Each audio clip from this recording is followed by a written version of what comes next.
مسجد میں نماز پڑھنے کے بہانے نماز ہوگی 2-4 منٹ اور پھر اس کے بعد عشق بازی ہوگی مسجد سے باہر نکل کے. اسی لیے عورتوں پہ جمعہ کی نماز فرض نہیں, عورتوں پہ عید بقرعید واجب نہیں ہے, عورتوں پہ جماعت واجب نہیں ہے. مرد اگر عادتاً جماعت چھوڑ دے وہ فاسق مردود الشہادہ ہو جائے. جماعت سے نماز پڑھنا واجب ہے اور واجب کا ترک کرنے والا فاسق ہے, اس کی کوئی گواہی قبول نہیں کی جائے گی کسی معاملات میں. اس لیے جماعت سے ساتھ نماز پڑھنا واجب ہے. جو کبھی کبھار چھوڑتے تو گناہ ہے, عادتاً چھوڑے تو فاسق مردود الشہادہ, اس کی نماز ان کے اپنے گھر میں نہیں ہوگی. اگر مسجد میں صحیح مذہب کی صحیح امام کی جماعت ہو رہی ہے اس کے پیچھے نماز پڑھنا واجب ہے, ضروری ہے. نہیں پڑھے گا تو گناہ ہوگا, گناہ ہوگا. اور گھر میں نماز نہیں ہوگی, مگر عورتیں گھر میں نماز پڑھے, مسجد نہ جائے. عید بقرعید نہ پڑھے وہ گھر میں, جمعہ نہ پڑھے وہ گھر میں ظہر پڑھے. پتہ چلا کہ جمعہ کی نماز عورتوں پہ فرض نہیں ہے, مسافر پہ فرض نہیں ہے. عورتوں کی نماز, جمعہ کی نماز دیہاتیوں پہ فرض نہیں ہے. یہ ساری چیزیں, مگر یہ فجر ظہر عصر مغرب عشاء موت کے بستر پہ بھی معاف نہیں ہے.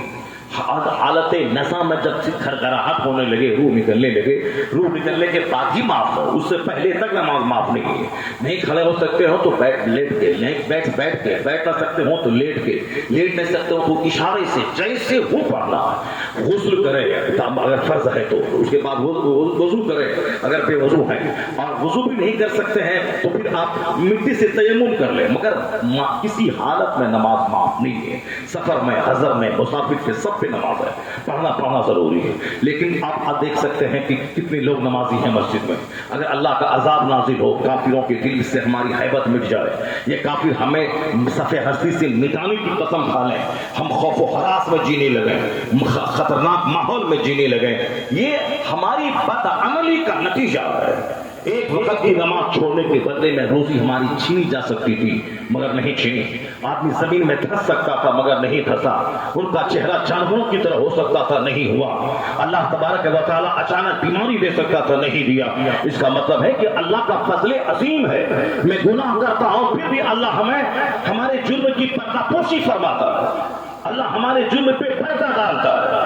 اللہ ہماری روزی نہیں چھینتا ہے. اللہ ہم پر آسمان سے پتھر کی بارش نہیں کرتا ہے. تو ہمیں ڈھیر اور دلیر نہیں ہونا چاہیے, بلکہ ہمیں اللہ رب العزت کے رحم و کرم کا اور طلبگار ہو جانا چاہیے, اور جب سے پنجگانہ کا پابند بننے کی توفیق عطا فرمائے. اب ذرا غور سے سنیے کہ عالموں کی محفل میں بیٹھنے سے جو دل زندہ ہوتا ہے وہ کبھی مرتا نہیں ہے. اور ایک بار بیٹھنے سے کام نہیں چلے گا, مرتے دم تک بیٹھنا پڑے. تو آیا ہے کتابوں میں کہ جو مولانا 3 دن کتابوں کا مطالعہ چھوڑ دے ان کا دل مرنے لگتا ہے. جو 20 سال مدرسے میں پڑھا وہ کنٹینیو 3 دن کتاب کی اسٹڈی چھوڑ دے ان کا دل مرنے لگتا ہے. یہ بتائیے جو کبھی کتاب پڑھا ہی نہیں اور کبھی وہ پڑھتا ہی نہیں اور کبھی دینی محفل میں بیٹھتا ہی نہیں, ان کے دل کے مرنے کا عالم کیا ہوگا؟ مرنے کا عالم یہی ہے کہ روزی کے لیے بہت چوکس ہے اور جنت کے لیے نروس ہے, کوئی شوق ہی نہیں ہے. جیسے جنت ان کی جاگیر, جنت ان کی میراث ہے, جاگیر ہے, جاگیر کے طور پر جنت مل جائے گی. جبکہ روزی کافروں کو بھی اللہ دیتا ہے, صرف مسلمان کو نہیں. اللہ تعالیٰ روزی شیر بندر چچندر سب کو دیتا ہے, صرف انسان کو نہیں.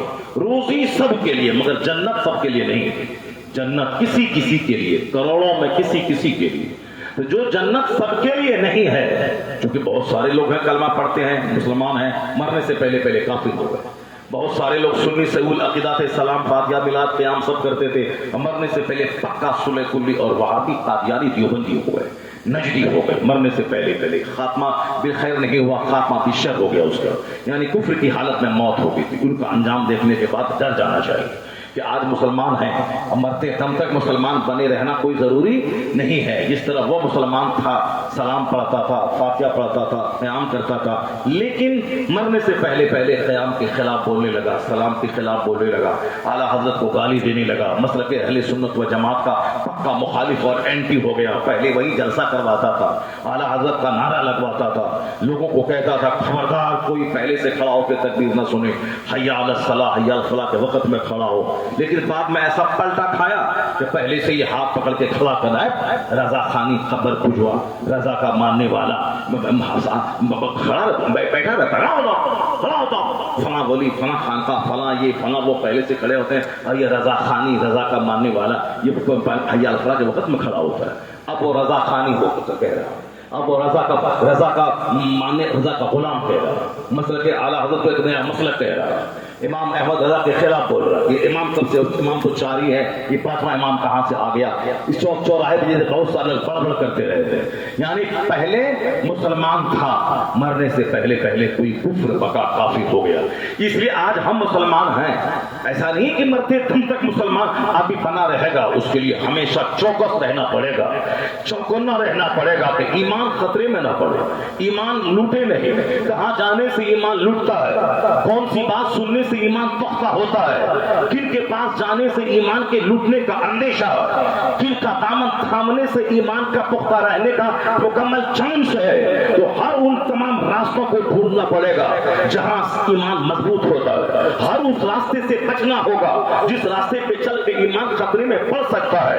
اس دور میں ایمان کی سلامتی کا ایک سب سے بڑا راستہ, ایک سب سے بڑا دامن, ایک سب سے بڑا مرکز, ایک سب سے بڑی ذات اس دور میں فتن و فساد کے وقت میں ہے, وہ سرکار اعلیٰ حضرت کی ذات گرامی, وہ ہے مسلک اعلیٰ حضرت. جو اعلیٰ حضرت جس مسلک پر مضبوطی سے قائم تھے, مسلک اہل سنت کا اس دور پرفتن میں جو نام ہے فتن و فساد سے بچنے کا, وہ ہے مسلک اعلیٰ حضرت. اگر ایمان بچانا ہو تو مسلک اعلیٰ حضرت کی رسی کو مضبوطی سے تھامے رکھیں. اگر یہ مسلک کا دامن ہاتھ میں رہا تو ایمان کی حالت میں اللہ موت دے گا, خاتمہ خراب نہیں ہوگا, خاتمہ ایمان کی حالت میں ہو جائے گا.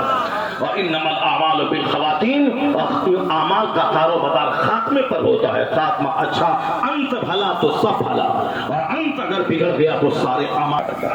ہمارے بزرگان دین ہمارے گاؤں میں قدم رکھتے ہیں, ہمارے محلے میں آتے ہیں, ان کے قدموں کی برکت سے, نیک لوگوں کے قدموں کی برکت سے, نیک لوگوں کے قدموں کی برکت سے اجڑا ہوا دیا آباد ہوتا ہے. نیک لوگوں کی آمد سے آنکھوں میں نور ہوتا ہے, نیک لوگوں کی آمد سے دل میں سرور رہتا ہے, نیک لوگوں کے چہرے کو دیکھنے سے دل زندہ ہوتا ہے, نیک لوگوں کے چہرے کو دیکھنے سے دل زندہ ہوتا ہے, نیک لوگوں کی صحبت میں چند لمحے گزارنے سے آدمی جنت کا مسافر ہوتا ہے. اس کے دل میں تقویٰ اور طہارت اور پاکیزگی کا خیال پیدا ہوتا ہے. بیٹھ جائیں, ادب اور احترام کے ساتھ بیٹھ جائیں اور حضرت کے چہرے کو نور کی زیارت بھی کریں, اور صلاۃ و سلام فاتحہ اور دعا کے بعد حضرت سے مصافحہ کر کے حضرت کے ہاتھ کو اپنے سر پہ رکھ کے حضرت سے دعائیں لے کے یہاں سے جائیں. کوئی محفل سے اٹھ کے بھاگے نہیں, یہ بھاگنے کا وقت نہیں ہے بلکہ جاگ کر اپنی تقدیر جگانے کا وقت ہے. جاگ کر اپنی تقدیر جگانے کا وقت ہے. پہلے لوگ اپنے بزرگوں کو قبرستان لے کے جاتے ہیں کہ حضور یہاں آپ قدم رکھتے ہیں. میں نے سنا ہے کہ کسی قبرستان مگر عالم دین نیک لوگ کا قدم پڑ جائے تو 40 دن تک مردوں پہ ہونے والے عذاب کو اللہ اٹھا لیتا ہے. سبحان اللہ. لوگ قبرستان بزرگوں کو لے کے جاتے تھے, حضور آپ قدم رکھتے ہیں, آپ کی برکت سے مردوں کو فائدہ پہنچے.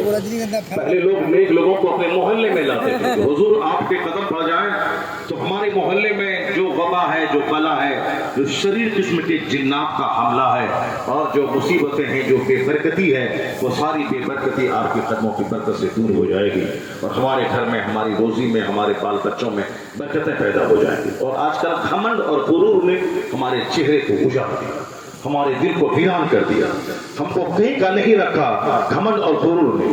جبکہ قرآن شریف میں کئی جگہوں پہ اللہ نے کہا ان اللہ لا یحب المتکبرین, اللہ تعالیٰ غرور کرنے والوں کو پسند نہیں کرتا. چاہے صحت پہ غرور ہو, چاہے جوانی پہ غرور ہو, چاہے بچوں کی نوکری پہ غرور ہو, چاہے بیٹیوں کے حسن پہ غرور ہو, چاہے اپنے مکان پہ غرور ہو, چاہے زمین پہ غرور ہو, چاہے بزنس پہ گھمنڈ ہو. کل مر گئے, گھمنڈ ہی کیا کرتا, آج عزت دار ہے کل ذلیل ہو گئے. ذلت کا خطرہ ہمیشہ من ڈلاتا رہتا ہے, تو پھر اس میں گھمنڈ ہی کیا کرنا. ہم آج خوشحال ہے کل بدحال ہو گئے. آج ہمارا جوان بیٹا ہے, کل جوان بیٹا میری نگاہوں کے سامنے مر جاتا ہے. آج ہم سماج میں عزت دار ہیں, کل میری بیٹی سماج کی ناک کٹوا دیتی, میں کہیں کا نہیں رہتا ہوں, میں صحت کھانے کو پسند کرتا ہوں. تو عزت آج ہے کل ذلیل ہے, پھر اسے گھمنڈ کس بات کا. گھمنڈ اس کو زیب دیتا ہے غرور, جس کو زوال نہیں ہے. جس کو بےعزتی کا خطرہ نہیں، جس کے اوپر کوئی مالک نہیں، وہ سب کا مالک ہے۔ حدیث میں آیا ہے الکبریاء ردائی، اللہ کہتا ہے کہ بڑائی میری چادر ہے، اور جو چادر کو چھینے گا میں اسے ذلیل کر دوں گا۔